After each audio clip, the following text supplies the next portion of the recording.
pessoal, tudo bem? Eu sou a Milena, acadêmica da Faculdade de Enfermagem UERJ, e também faço parte do projeto de extensão que visa o cuidado da enfermagem aos familiares dos pacientes renais crônicos em tratamento com a diálise peritoneal. E no vídeo de hoje, a Nive, residente do segundo ano em nefrologia da UERJ, vai estar aqui esclarecendo mais dúvidas referentes à diálise peritoneal, explicando um pouquinho sobre o assunto, para que a gente possa ficar mais por dentro desse assunto. E eu separei aqui 10 perguntinhas para estar realizando para ela, e então vou dar início. Primeiro, Nive, eu queria que você começasse explicando, por favor, o que seria a diálise peritoneal e quais são os tipos existentes e se existe um perfil específico de paciente para realizar esse procedimento. Oi, Milena, estou muito feliz de estar aqui com vocês, tá bom? Então, vamos falar um pouquinho de diálise peritoneal, que é um assunto que eu acho que é importante a gente discutir. Resumidamente, a diálise peritoneal ela é uma opção de tratamento para doença renal, em que o processo de depuração do sangue e transporte de líquidos ele acontece dentro do paciente através de uma membrana semipermeável chamada de peritônio, que todos nós temos. O peritônio ele funciona como um filtro natural e que substitui a função renal deficiente. Uma quantidade de solução de diálise é infundido dentro da cavidade abdominal do paciente, permanece ali dentro durante algum tempo e depois é drenado. E tudo isso acontece através de um catéter que é implantado no abdômen do paciente, que permanece ali durante um tempo indeterminado. Sobre os tipos de diálise peritoneal, a gente pode citar, na verdade, 3 modalidades diferentes que nós temos, que seria a CAPD, que é a diálise peritoneal ambulatorial contínua, que funciona 24 horas por dia, todos os dias. O paciente realiza cerca de 4 a 5 trocas diárias, né, com uma solução com uma determinada concentração, de acordo com a prescrição. Nós temos a DPI, que é a diálise peritoneal intermitente, né? Ela, para esse tipo de terapia, o paciente ele precisa ir a um serviço de saúde, geralmente 2 vezes por semana, e a terapia dura cerca de 18 a 24 horas, né? Depois esse paciente volta para casa. E nós temos também a DPA, que é a diálise peritoneal automatizada, né? Esse tipo de diálise o paciente ele faz em casa com o uso de uma máquina, né, que a gente chama de cicladora, e ele pode fazer durante o dia ou durante a noite. Geralmente os pacientes optam em fazer à noite porque eles estão dormindo. E dura cerca de 8 a 12 horas, dependendo da prescrição. E a sua outra pergunta sobre o perfil, na verdade não existe um perfil de paciente pré-definido, né? Existem alguns critérios que devem ser avaliados, como, por exemplo, observar as condições da casa desse paciente. É necessário um ambiente limpo e adequado para realizar a terapia. É necessário também algum espaço na casa para poder armazenar o material. É importante também que a pessoa tenha algum discernimento, porque ele vai realizar a terapia e ele precisa, ou então vai ajudar nas trocas, então ele precisa ter algum discernimento. Na verdade, são algumas condições socioeconômicas que devem ser investigadas e avaliadas para se obter sucesso terapêutico. Dando sequência, eu queria saber quais são as vantagens e as desvantagens desse procedimento. Então, como vantagem da diálise peritoneal, eu diria que é porque o paciente ele pode realizar a diálise no conforto da sua casa, né? E ele não tem a necessidade de ir até um centro de saúde ou a um hospital para realizar o tratamento.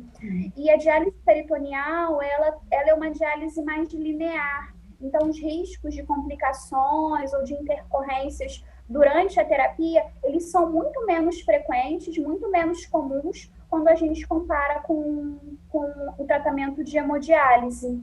E também existem menos restrições, tanto na dieta quanto de ingesta hídrica na diálise peritoneal. Acho que basicamente essas seriam as vantagens. E a diálise peritoneal é uma diálise também indolor, né? O paciente ele não sente dor, ele pode sentir até um desconforto no início, quando ele acaba de colocar o catéter, de implantar o catéter, mas em geral isso melhora com o tempo e é uma diálise que o paciente não tem queixas de dor. E desvantagens da terapia seria por ser uma diálise realizada todos os dias, diferente da hemodiálise, em que o paciente procura o centro de saúde 3 ou 4 vezes na semana. E também, como desvantagem, eu poderia dizer que é a maior chance de desenvolver uma peritonite, uma infecção no peritônio, né? E algumas pessoas, elas se queixam de desconforto por conta do catéter que é implantado e que fica em tempo indeterminado na pessoa. Isso pode trazer um desconforto mais relacionado à imagem corporal, à alteração da imagem corporal e da autoestima. Acho que seriam essas as vantagens e desvantagens. Entendi. E quais são as possíveis complicações da diálise peritoneal? Então, a principal complicação da diálise peritoneal é a infecção do peritônio, que é a peritonite. A peritonite ela é a maior vilã da diálise peritoneal. Mas existem uma série de cuidados que eles devem ser seguidos justamente para evitar esse tipo de complicação. Então, é totalmente evitável, né? Dando sequência, o que é necessário para os pacientes e seus familiares se tornarem aptos a realizar os cuidados do procedimento, né, no domicílio, e como é o processo de manuseio da máquina? Então, para as suas duas perguntas, a resposta ela envolve um processo de capacitação. O paciente ou familiar ou cuidador que será responsável pela diálise, ele vai participar de um processo de capacitação, que geralmente é realizado pelo enfermeiro do setor. Nesse processo de capacitação, o familiar, o paciente, seja quem for, ele será empoderado sobre questões relevantes do tratamento. Ele vai aprender a lidar com a cicladora, com a máquina, vai aprender a mexer em tudo, em desenvolver todas as funções. E ele vai também aprender a técnica, né, que é fundamental realizar a técnica corretamente. E ele vai aprender todas as questões relacionadas ao tratamento como um todo. Entendi. Como é o processo para obter esse equipamento? É de fácil acesso? Sim, é fácil acesso. Geralmente isso não é um problema. Todo o material ele é disponibilizado e ele é encaminhado para o paciente na sua residência, sem custo nenhum, em paciente que viva em qualquer lugar do Brasil e do mundo. Então, isso geralmente não é um problema. O material ele é disponibilizado para durar 30 dias e ele é reposto antes do término. Com que frequência os pacientes renais crônicos, né, em tratamento com a diálise peritoneal, têm necessidade de ir em clínicas ou hospitais para consultas referentes a esse procedimento, visto que os pacientes que realizam a hemodiálise têm contato mais direto, né? Porque eles estão de 3 a 4, como você falou, de 3 a 4 dias, né, em hospitais ou clínicas fazendo o procedimento. E como esse procedimento é realizado no domicílio, eles não têm tanto contato assim com hospitais ou clínicas. Aí qual seria essa frequência? Então, é muito importante isso que você falou. É importante dizer que o paciente em diálise peritoneal, ele não está sozinho. Ele é acompanhado, ele é assistido por uma equipe responsável e que ele tem acesso à comunicação a qualquer momento. Então, na verdade, as consultas ambulatoriais, elas acontecem mensalmente. Esse paciente procura o serviço de saúde, tem uma consulta já previamente agendada, e lá ele é assistido por toda a equipe multiprofissional, tanto enfermeiros como médicos, psicólogos, nutricionistas e assistente social. Mas a consulta, ela é mensal. Ah, tá. E qual seria a disponibilidade necessária do familiar apto, né, a prestar os cuidados necessários ao paciente renal crônico que realiza diálise peritoneal e de que maneira isso pode impactar no seu cotidiano, nas suas rotinas diárias?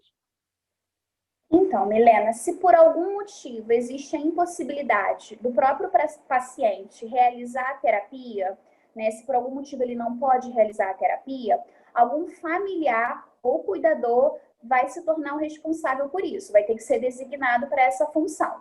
E é claro que requer uma demanda e uma disponibilidade muito grande, porque existem muitos cuidados, na verdade existem alguns cuidados relacionados ao preparo e a montagem do sistema, além da conexão e da desconexão do paciente da cicladora. Isso é diariamente, isso é todos os dias. Então, assim, é inegável que o cuidador ou familiar responsável pelo tratamento, ele vai ter que se disponibilizar de alguma forma. E isso vai impactar a sua rotina, os seus hábitos diários. Então, isso pode afetar as pessoas de diferentes formas.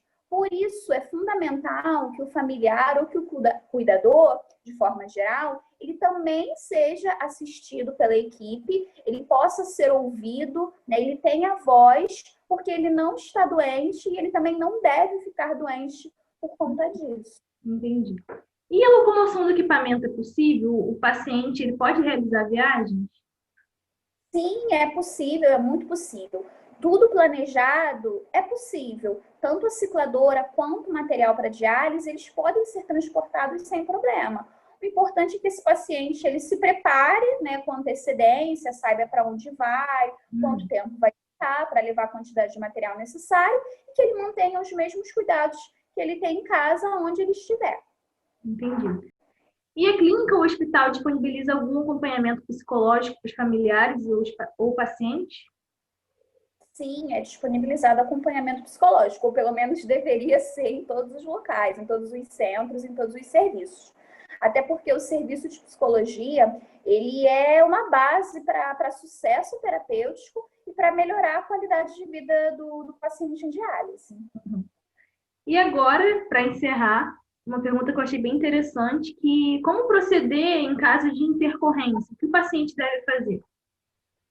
Então, como eu te disse antes, é importante ficar claro que o paciente em diálise, apesar dele parecer super independente, dele parecer que ele fazia diálise em casa, ele é assistido por uma equipe responsável que o atende em todas as demandas necessárias. Em caso de qualquer intercorrência ou de alteração na diálise, esse paciente ele é orientado a comunicar o serviço, comunicar alguém da equipe que deve orientá-lo em como ele deve proceder, ou ainda deve orientá-lo, incentivá-lo a procurar o serviço de referência para o atendimento, se o profissional julgar necessário. Essa é a conduta que nós mantemos. Essas foram as 10 perguntas, Nive. Queria te agradecer por ter esclarecido mais sobre esse assunto.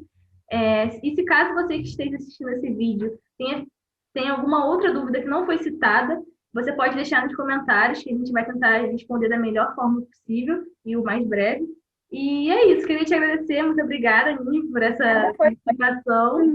Tá? Foi ótimo. Então é isso, até o próximo vídeo. Tchau, tchau.